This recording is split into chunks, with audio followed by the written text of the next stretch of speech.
یعنی چاہتے ہیں کہ لیتے ہوئے زیادہ ملے، سیر کی جگہ سوا سیر ہمیں مل جائے، اور جب دینے کا وقت ہوتا ہے تو پھر سیر کی جگہ آدھا سیر بھی نہیں دیتے۔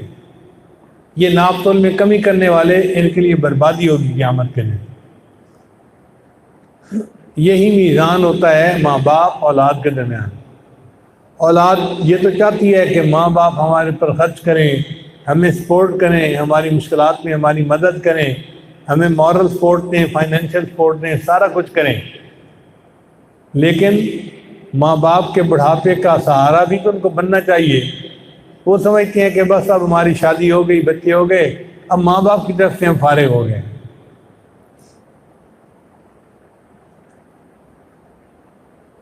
اسی طرح اگر ماں باپ یہ چاہتے ہیں کہ اولاد نیک بنے، اچھی بنے اور فرما بردار بنے، تو ماں باپ کو چاہیے کہ اولاد پہ شفقت رکھیں، اور اولاد کو چاہیے کہ ماں باپ کا ادب کرے اور ان کا احترام رکھے، تاکہ میزان میں کمی نہ آئے۔ یہی میزان کا تعلق پڑوسی کے درمیان ہوتا ہے۔ اگر ایک پڑوسی چاہتا ہے کہ میرا پڑوسی مجھے تکلیف نہ دیا کرے، تو اس کو بھی چاہیے کہ یہ دوسرے پڑوسی کو تکلیف نہ دیں۔ تو میاں بیوی کے درمیان بھی تواضع ہے، استاد شاگرد کے درمیان بھی ترازو ہے، بھائی بھائی کے درمیان بھی ترازو ہے، پڑوسی کے درمیان بھی ترازو ہے، اور یہ حقوق العباد کا معاملہ بہت زیادہ اہم ہے۔ امام غزالی رحمۃ اللہ نے ایک عجیب واقعہ لکھا ہے۔ وہ فرماتے ہیں کہ ایک بڑے نیک آدمی تھے، ان کی وفات ہو گئی۔ کوئی 10-15 سال کے بعد خواب میں ان کی زیارت ہوئی۔ تو امام غزالی نے ان سے پوچھا، سنائے جی آگے کیا حساب ہے؟ ان کا بھائی میں نے تو نیکی پہ زندگی گزاری تھی، تو اللہ تعالیٰ نے میرے لیے معافی دے دی، میرے اوپر مہربانی کر دی، لیکن میں ابھی جنت میں داخل نہیں ہو سکا۔ پوچھا وہ کیوں؟ کہنے لگے اس لیے کہ میں نے ایک بندے سے سوئی ادھاری لی تھی اور وہ اس کو دینا بھول گیا تھا۔ اب جب تک میرے جو ورثاء ہیں وہ اس کو سوئی واپس نہیں کریں گے، میں حقوق العباد پورا نہ کرنے کی وجہ سے جنت میں نہیں جا سکتا۔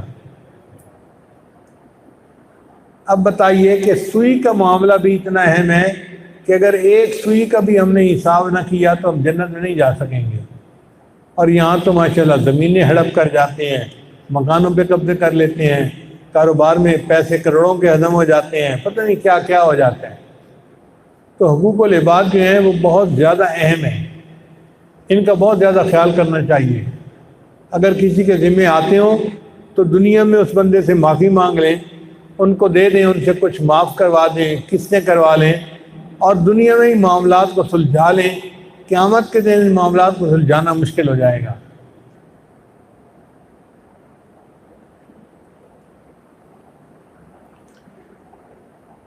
ہمیں استادوں نے بچپن میں یہ بات سکھائی تھی، تو الحمدللہ بچپن سے ہم اس بات کا بڑا خیال رکھتے تھے۔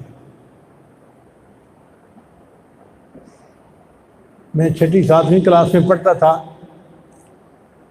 تو ہماری مسجد ہے مومن پورہ، اس کے قریب ایک دکاندار تھا جو دودھ دہی کا کام کرتا تھا۔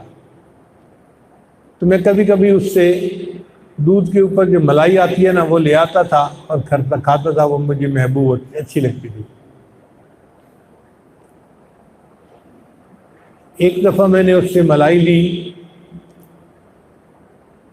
تو اس نے مجھے پیسے واپس کیے، تو ان میں 1 پیسہ اس نے زیادہ واپس کر دیا۔ میں نے اسے کہا بھی صحیح لیتے ہوئے کہ آپ نے مجھے 1 پیسہ زیادہ دیا ہے۔ وہ دکان بند کرنا چاہتا تھا، یہ جلدی میں تھا، مجھے کہنے لگا اچھا بعد میں حساب کر لیں گے، آپ لے جاؤ ابھی۔ تو میں آ گیا، مگر میرے ذہن میں یہ بات رہی کہ اس کا 1 پیسہ میں نے واپس کرنا ہے۔ پھر اللہ کی شان دیکھیں کہ 1 سال کے بعد وہ بندہ فوت ہو گیا، تو پھر اس کا بیٹا بیٹھنا شروع ہو گیا۔ میں انتظار میں تو رہا کہ میں نے 1 پیسہ واپس کرنا ہے، مگر کوئی موقع ہی نہیں بنتا تھا۔ میں یونیورسٹی چلا گیا، پھر کئی سال گزر گئے، کوئی تقریباً 12 سال گزر گئے اس واقعے کو۔ 12 سال کے بعد میں جھنگ واپس آیا، میری یہاں نوکری لگی، تو جب مجھے تنخواہ ملی تو میں اس وقت ایک پیسہ لے کر اس کے بیٹے کے پاس گیا کہ بھئی آپ کے باپ کا یہ میں نے ایک پیسہ واپس کرنا تھا اور میں نے 12 سال اس کا انتظار کیا ہے، اب آپ پلیز مجھ سے لے لیں اور میرے سر سے بوجھ گزار لیں۔ وہ کہ مجھے کیا پتا جی آپ نے دینا تھا یا نہیں دینا تھا، میں کیوں لوں؟ اب میں اس کی منت کر رہا ہوں، حتیٰ کہ میں رو پڑا۔ جب اس نے میری آنکھوں میں آنسو دیکھے تو اس نے کہا اچھا میں تمہارے رونے کی وجہ سے تم سے لے رہا ہوں، ورنہ میرا لینے کو دل نہیں چاہتا تھا۔ تو ایک پیسے کی خاطر 12 سال تک بھی بندے کو انتظار کرنا پڑے تو سستا سودا ہے۔